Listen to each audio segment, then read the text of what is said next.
Hey guys, and welcome to episode 3 of Modulating Musicians. This is the weekly series where I talk to musicians about their experiences through COVID, and we get a little glimpse into some new musicians. So, for those of you who are Keystone Postcard fans, thanks for joining us. And I'm hoping to introduce you guys to some cool new musicians. And tonight, we are talking to CC Witt and Patrick Ellington of the country Americana duo Lyn Avenue. I'm super excited. And to honor them, it's not quite Kentucky bourbon. I'm more of an Irish whiskey girl. I'm sorry. But we're going to have a cheers to them. So you guys at home, grab your Kentucky bourbon if you have some. And we're going to try to get them on here and get talking to Cece and Patrick. Let's see what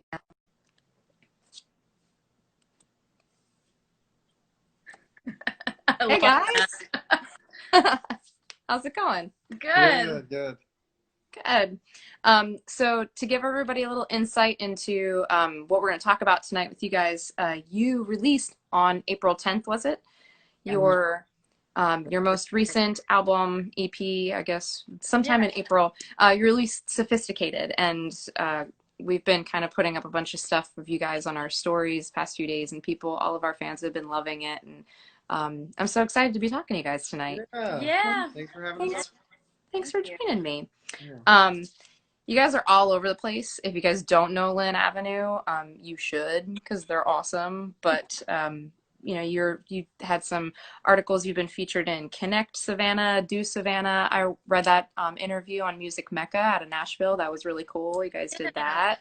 And we had on our story, you guys did that WTOC morning break. That was super cool that you played in the square. And anybody downtown, if you've ever been to Barrel House South or Saddlebags, or most recently, you guys have been playing the Plant Riverside, which is super cool. Yeah. Super cool. I can't wait to get down there and check that out. We got to check it out. It's awesome. Yeah. But I wanted to start off by asking you guys about the whole weird scenario that we're all in, but especially as musicians. So I'm most interested, I know everyone that we've talked to, and for us, it was kind of St. Patrick's Day when stuff started kind of falling off the map. And we know how scary that was, but like, where were you guys at? Like, did you already have the tour for Sophisticated booked by then? Yeah, we had somewhere around 40 tour dates lined up for the year, and more planned to pick up late summer, early fall. And we were on stage on St. Patrick's Day, or like the days following St. Patrick's Day, before St. Patrick's Day. And a lot of our shows canceled just within. Yeah, like that weekend. Yeah. We were playing, we had maybe like 4 or 5 shows lined up for the St. Patrick's Day weekend. And it was every morning we woke up to like 4 or 5 dates canceling. It was really rough the first couple weeks. Like he said, we were waking up every morning for a couple weeks just with emails of cancellations, and all of our hard work just slowly unraveled. And we were going all over too. I mean, we had dates in, Mississippi, Louisiana, Texas, obviously Tennessee. Yeah. I mean, we were kind of like going throughout the Southeast and Midwest. We had all, but we've just been trying to stay busy, ever since then. I mean, like a lot of musicians, we did the live streams. We did our own spin on the live stream. We had ours every Friday through April, and I think those were at 8:00 on Facebook Live, and we had a lot of fun doing those with people. It was fun to just interact with the fans. And it was weird at first because you're playing for just a phone, or you're playing for. We had a GoPro camera, so we were just playing for the GoPro camera, so we had to get used to like finishing a song, and we're just like, okay, so we'll move on to the next song. There's no applause, or there's no. Yeah. So that's a weird feeling. But we've just been trying to stay busy ever since. I mean, we've just now started to play again a little bit. This past, it's been like 2 weeks where we started to play. Really. And I know y'all had that really awesome feature for y'all's live stream. Oh show. Yeah, y'all did something really unique with the neighborhood. We set up on our driveway because we didn't really know what to do with ourselves, and so before we live streamed, we set up in the driveway, and then there was like random people cheering from around the neighborhood, and we're like, maybe we could like do this. So we put it up Yeah, on That was super cool. Facebook. Oh, cool. Like, Thanks, man, guys. That's we awesome. can't copy them. That was such a cool idea. Like, Yeah, y'all won that one. I don't know if our neighbors would be as appreciative, but yeah, No, yeah, they definitely wouldn't. Well, I mean, you don't care what your neighbors think, right? That's what the song. That's the whole point. That's the whole point. Yeah. Right. That's true. How did you guys decide to then go forward with releasing? Like, did you consider like postponing your release or anything? We sort of thought about it, and at the time, it was right on the cusp of when things were new and they were just starting to, you know, get more serious. And it was early April, and that happened mid-March, I guess, with the quarantine and like the you know, the scare of it, of the initial scare of it all. And so we thought, oh well, you know, by May or like end of April, maybe things will be better. You know. We both thought like by the end of April this will be a non-issue. By the end, and then April.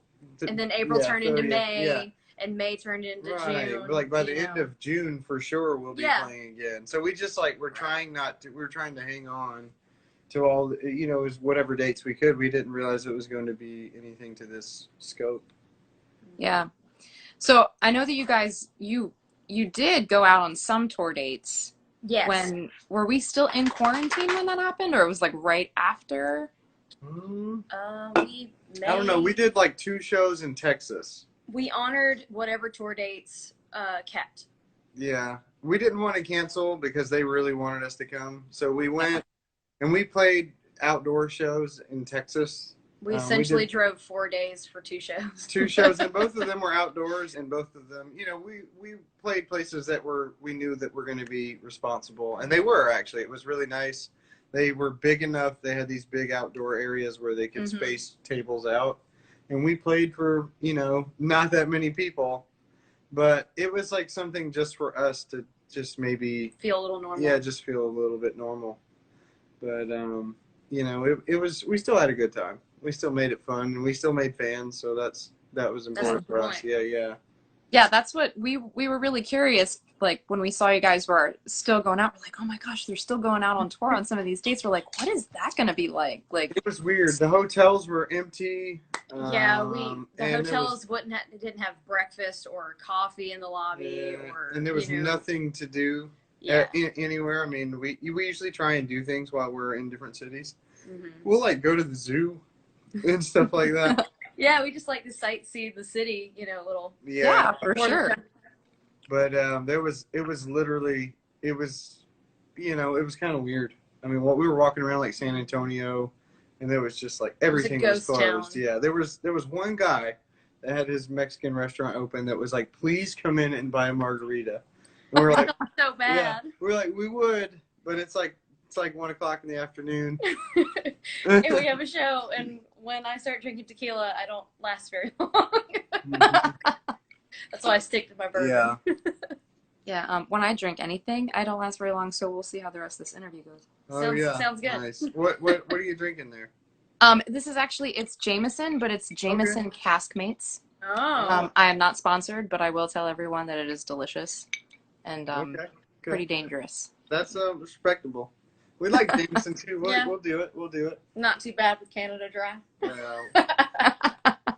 Yeah. A line from our song. I love it. Yeah. Actually, I wanted to ask you guys about your songwriting and stuff. So, with your lyrics, like your songs seem so approachable, and your lyrics are so personal. So, do you feel like, are there any? Because I know with us, there's a couple of songs that we wrote pre-COVID that, like, during all of this and just everything with the way that the world is now and tension being really high, there are some things that resonate differently with us. So are there any songs that you guys have that you feel like either the meaning has changed or resonate in certain ways now that were different before? Yeah, I definitely think that. I wrote a song called Burnout, and it's basically a cultivation of somewhere around 2,000 shows under my belt. Culmination? You say cultivation? Oh gosh, She meant culmination. it's the bourbon. It's the bourbon. Sorry. There you go. Yeah, culmination of you know, so many shows under my belt, and I didn't mean to correct you. it's okay. I'm glad you did.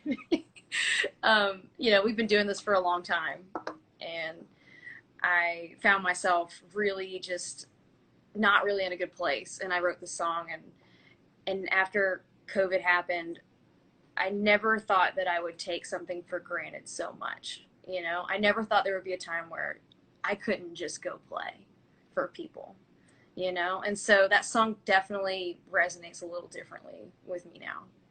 Yeah. You know, and that's one of the songs on our new album. Yeah, it starts to feel like a grind when you play so much. You're just like, well, you're not really excited to play certain places, or you're not excited to play certain songs, even some original songs that we know people like and they want to hear, and we're just like, okay, we'll play that.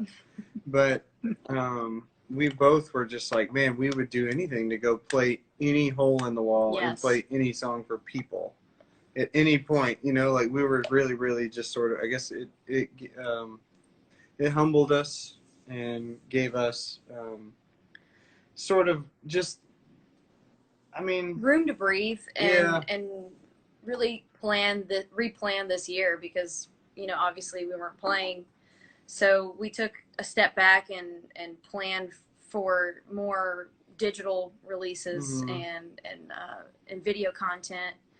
And in a way, I feel a lot more rejuvenated, like artistically, you know? Yeah, and I think the thinking behind going ahead and releasing the EP was that at least if we can't be out there playing, like, at least we can have some sort of digital presence, and like we can release something new and give people something. Yeah, we can give people, our fans that were, you know, the fans can't come to the show or see us play, but like at least we could give them something new from us during a time where they can't see us live. They can kind of get some new songs from us, you know.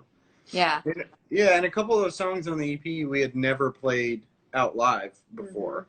So that was really interesting for us to release music that had never been played live. And some of the songs we still don't play them live because we haven't learned them. we like wrote them for the studio. We just played them live for the first time. Oh yeah, just recently. Not that long ago, yeah. Yeah. Well, I'm gonna remind. I see that our guitar player Matt and our drummer Justin are both watching. So reminder, learn our songs. Yeah, Justin actually says he agrees. He's saying #truth about playing, just being able to play anywhere and taking that for granted. Definitely. Yeah. Definitely. I totally hear that. I want to remind everybody who's watching too, if you guys have questions, you can just hit that little question mark at the bottom that you guys have, and you can type those in, and we'll get to the fan questions at the end of the segment. Sure. So what do you guys, talking about the live stream and making more of kind of a digital footprint, is there anything that you didn't have planned before that kind of now you're looking forward? Because I know for us anyway, we had already kind of planned to go kind of a more digital route, and we planned to do some of that stuff. It just pushed our timeline ahead a little bit. Yeah. Were there things that you guys didn't envision yourselves doing that you're doing now? Well, we definitely learned a lot about live stream and higher quality streaming with really good audio, video. Yeah, that was a learning curve because we were doing it all ourselves, and we don't know anything about video or lighting or even really like miking things up for live sound. And I mean, we do it for a live show. We know a little bit, but we don't know anything as far as getting the video with the audio and streaming it live. It was definitely a learning curve. Yeah. We had to figure out the technology and figure out the software. And so that was a big one. Yeah, and it was tough for us. Just going through a new skill set, like learning a new skill set together. We both struggled with it because it's not really where we literally knew nothing about it. But I think it took us a few weeks of sort of trial and error. Yeah. But we both feel like, wow, I'm glad we know how to do that now, because this is so important to what we do. The social media and the live streaming stuff is super important right now. So we both feel like, wow, we might bring it. We were thinking we might bring it back at some point for something special. Yeah, we had But, so like, much fun doing Six String Sippin'. yeah, that was we our live decided show. we Yeah. might bring it back later this year. Yeah, yeah.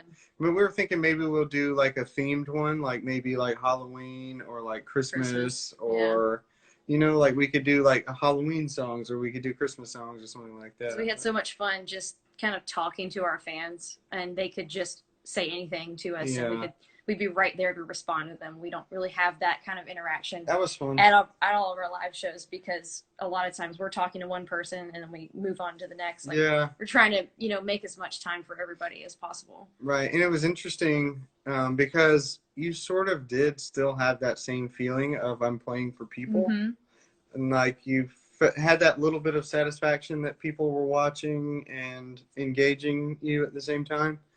But it still wasn't, it's like it gave you 80% of that feeling, you know, but it didn't give you that full like 100%, like this is what it feels like to play for an audience. Right. You know? Yeah.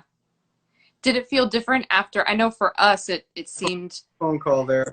And then we worked on getting, you know, more reviews on the album. Yeah, we worked on that kind of stuff. So we worked on like PR stuff.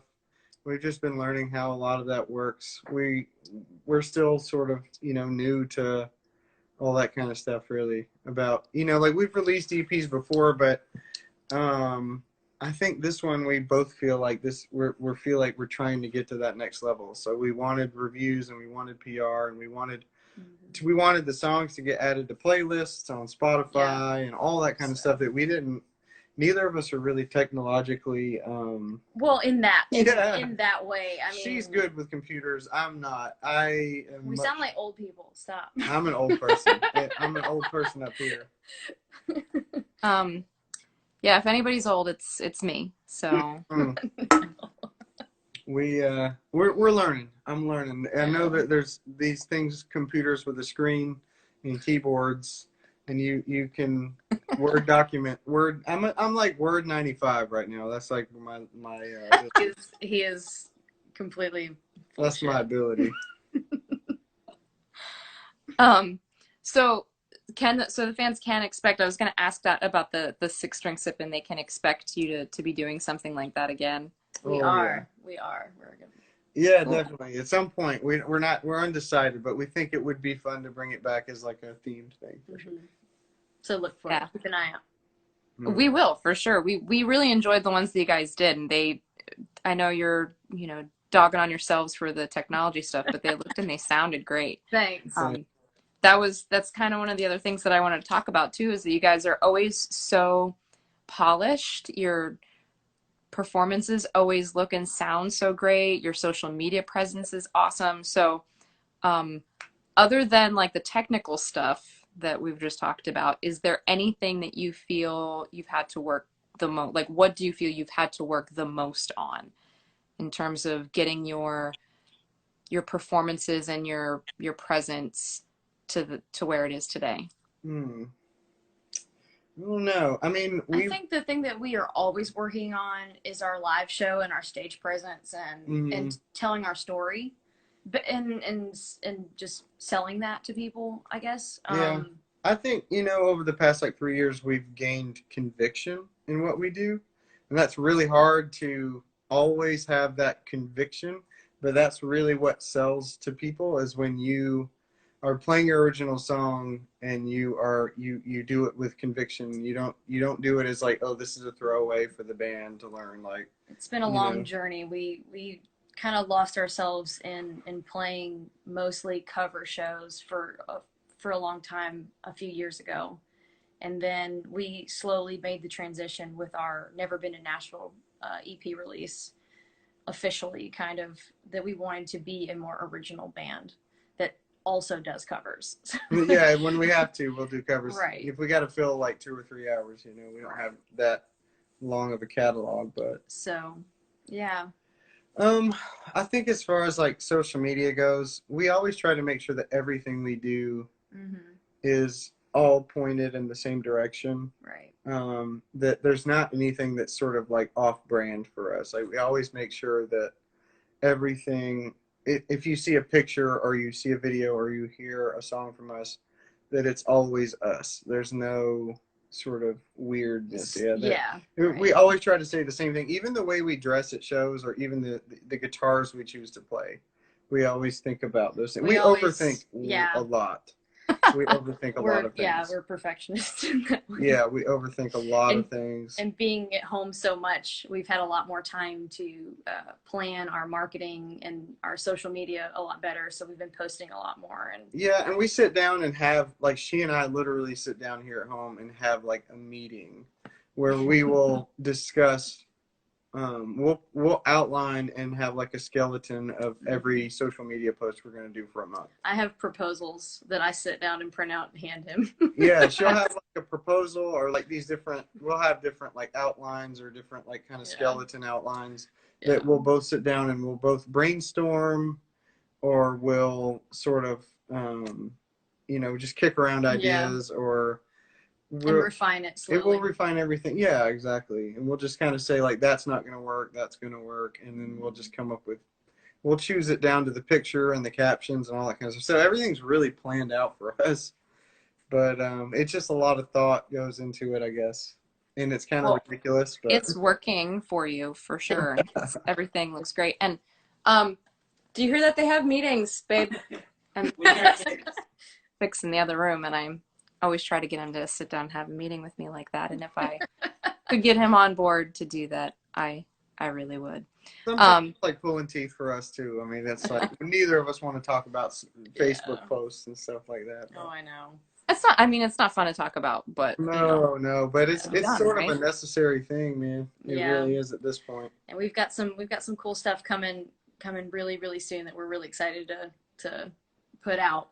Yeah, we got some things that are going to be coming out.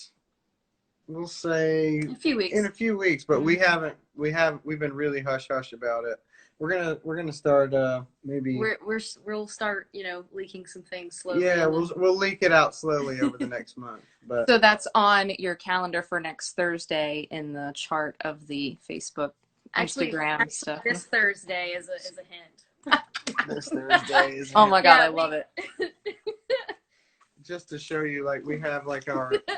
You can't see this, but like we have like literal like we just spitball ideas and we workshop ideas. That was a whole Google Doc that I printed out. And she was so mad at me for like 2 days, and I didn't know why. It's because she had all these ideas that she wanted to show me, and I was just like, "Can we do it tomorrow?" I was like, "I prepared." I'm like, "Fine." But yeah, we just workshop ideas until we test. We test posts. We see what type of stuff resonates and doesn't. And we kind of, a lot of times because of that, we already know what's going to work and what's going to. And we'll post stuff that we know isn't going to get like 100 likes or whatever. But we try to just we know what's going to work and what's we not have fun usually. with it. Yeah, we have fun with it. Yeah, for sure. Oh my God, I love it so much. And are you coming in to comment here? No. In my defense, we have 2 kids. Oh, we do have 2 kids. That is true. That makes it a little bit. Hey, Victor. Stop. Hi, Patrick. What's up, dude? We have a really big cat. We have a fat cat. Well, I have a lazy dog next to me, so that's no problems here. Yeah. All right. Let's see. We've got some questions from the fans. Let's see. Right. Let's go. As one of the most professional bands on our scene, what is the best advice you have for regular old gigging musicians to become? Oh my gosh, this is so long. To become something. To become. I can see it. We can sort of see it, but I don't know if it scrolls. We can't. I don't know how to see the regular old gigging musicians. So I guess what the question is, I think, getting at is what advice would you give to musicians? Gigging musicians to get on that level of playing more original shows. To be real pros. Oh, Josh. It was from Josh. Josh Johansson is asking. Oh, okay. Saying, oh, what's up, Josh? Yeah, we know Josh. He's a good dude. We have a lot of rules that we live by in all of our gigs, and we expect our bandmates to uphold those as well. And one of the ones we have is no open-toed shoes on stage and no shorts, except for me. I'm the only one. She can wear shorts. The rest of us have to sweat and die. Yeah. But we will not wear shorts on that. So we have silly rules like that, but you know, it works for some people. I mean, some people can rock the shorts, you know, like it depends on your style of music. Yeah. But we've noticed that if we kind of with the style of music we do and the brand that we have, if we sort of dress up and I'll wear like a jacket and that kind of stuff and do like the slicked back hair and all that kind of stuff. It just seems like people are visual creatures, so they really buy into the visual. And I think it's all of it. I mean, even the equipment that you have and how you set up your equipment at the show. Like I'm really OCD about all my cables, and everybody in the band knows it. I will go back and redo a cable if somebody ran it sloppily. You know? Yeah, I think though, like if I had any advice, I would say that, you know, I think a lot of musicians put a lot of thought and heart into their music, but they neglect the fact. So like when someone's coming to see you live or they're watching a video of you, that honestly 80% of the stimulus that's going into an audience member's brain is visual. So also focus on the visual. And we focus on the music. We focus on the band playing well, and we focus on, you know, all those kind of things. But we almost don't care about. I mess up all the time, constantly during shows. I'm constantly screwing up. And we used to beat ourselves up so much about that. We almost like have like sort of saying like we've almost realized that almost is a backseat thing to the visual aspect. As long as you look cool and you look like you're having fun, people believe it. People believe it, and your audience is like, if you're not up there having fun, your audience isn't having fun. Exactly. You know? Yeah. Number one rule that we so we always try to look like we're having fun, and we always try we are having fun. We don't look like we are having fun. That's true. We usually are always having fun, and it's almost just fun to just sort of let go of like like let's play as tight as we can, you know, that kind of stuff. We don't worry about that as much because most people can't tell the difference. It's a visual, sadly. Yeah. But I mean, as musicians, we notice. But I think when other musicians walk in the room, like I know they hear me like squeaking little wrong notes and stuff. But the people that are in front of me that aren't musicians, like the 95% of the audience, they have no idea. They just know that I look like I'm up there having like, you know, the faces and that kind of stuff. But I think my biggest advice would be to focus on the visual and realize that that's probably almost, in some ways, it's more important than what they're hearing than the music, which is crazy to say. It's almost sacrilege for a musician to say that. But that's one of the biggest things that we've learned over the last year or two. Yeah, I would say that's a big piece of advice, is to really focus on visual when you're live, when you're putting out photos, or when you're making posts. Every aspect of or videos, that be consistent to your brand. Be consistent and always, and think about how you might look. Like if you were in the audience, how you might look to someone that's watching you play. You know, do you look like you're having fun? Do you look like a rock star? You know, if you want to be a rock star, sometimes you have to sort of like. I wear clothes at shows that I probably wouldn't wear in my regular life. To be honest, but it's just, you know, it's just part of it. Justin Old is saying that it's style over comfort sometimes. Yeah, that's a good way to put it. Yeah, style over comfort. Josh said, however, it's never going to happen for him. Let's see. Justin has a question. He says, you mentioned recording songs in the studio that you didn't really take to a live setting. And then since COVID, have you found yourselves finding ways? This is cut off too. How do I read the rest of these? This is a learning curve for me right here, guys. Getting these nice long questions. I like it. I know, these are so in depth. You guys, Justin and Josh, are really getting into something here. I think he's not sure how to answer that. Maybe. What does the rest of it say? What does the rest of your question say, Go Gadget? Since COVID, have you found yourself finding ways to play them live? Play them live. There we go. We did play them. We played them maybe once or twice with the 6-string sippin'. I think we might have done that. But as far as like new ways, I think like Umbrella was one of the songs that we struggle with because it was a little different than what we normally do. You had a lot we of have a new song called "I'll Be Your Umbrella," and it's a song that I actually sing lead on, and I'm still building my confidence as a singer and a band leader, and that maybe not as a band leader, but it definitely is like a lead singer. She's always carried that weight on her shoulders, which I'm super thankful for, because it's a lot of pressure. When you're the singer, everybody's looking at the singer. I always feel that way when I'm doing guitar solos. Like, I'm always like, people are staring at me, and the only thing they're wondering is, when is she going to start singing, though? Well, they might be looking at your cool jacket and slicked back hair. Yeah, Exactly. That's true. Exactly. But yeah, okay, with that song, I'm like on the recording. There's like kazoo and. Oh yeah, we recorded like some silly sounds, but it's odd for me to step in, but and sing lead and pull off kind of you had to figure out a new pedal to kind of. We have like quirky noises and that kind of stuff in the recording. But we've all kind of figured it out. I don't think we might have only played that song once or twice live still at this point. Like, we still don't we still, sometimes the beauty of like playing a song live before you record it is that you get to work out a lot of things about the song before, you know what I mean? So that's one thing, the luxury that we didn't have with some of these songs. And so we're still like, now we're getting to work them out. And we haven't really been having rehearsals or anything like that. We've just been kind of like going with it, Yeah, we're just like, guys, listen to this song. We're just gonna see what happens. We're just gonna play it at the show and see what happens. Yeah. And my biggest thing as a musician is I can never remember the words to a song. Even songs that I write, I cannot remember the words ever. So I need, and I still need like the words like on a big giant like piece of paper, like a cheat sheet and that kind of stuff, because I cannot remember the words to anything.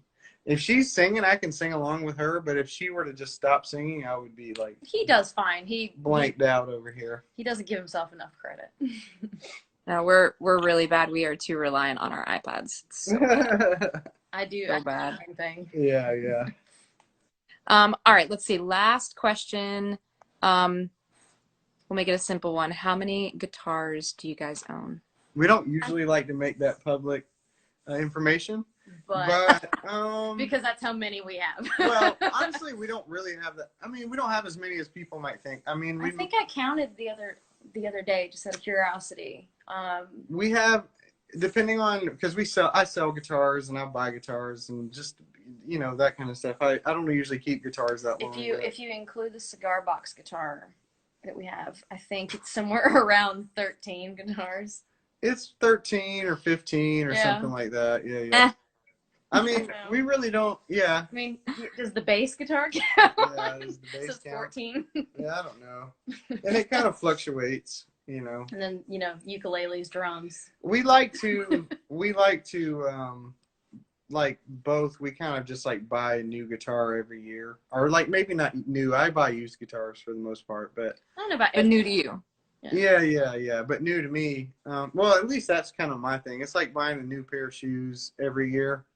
Like, before school starts and you had to get a new pair of shoes before your first day of school. That's kind of how I feel with gig season. Like, I'm like, I probably need like a new guitar. Because we usually don't gig between December to February. We usually don't book that many shows. So I always feel like I want a new guitar.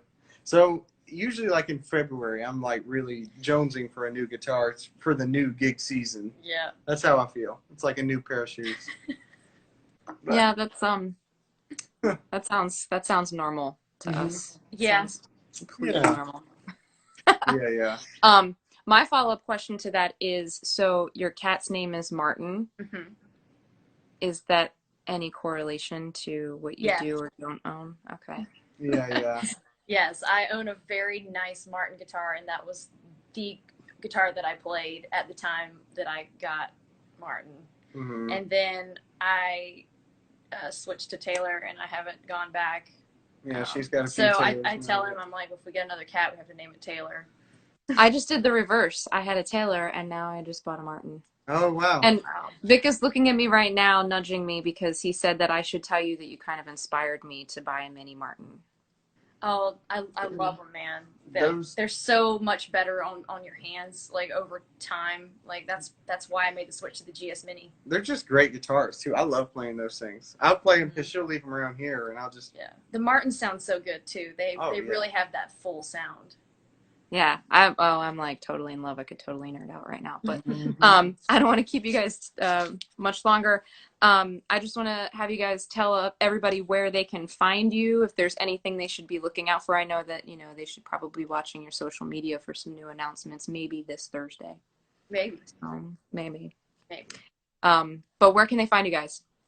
I think the best place is our website to check out lynavenue.com/tour, because we're going to be keeping all of our tour updates most updated there. Yeah, and we're not doing like a lot of like hardcore traveling at this point. We'll be in Nashville this weekend. Mhm. We got a couple shows in Nashville this weekend, Friday and Saturday. But honestly, we're kind of sticking around the Southeast.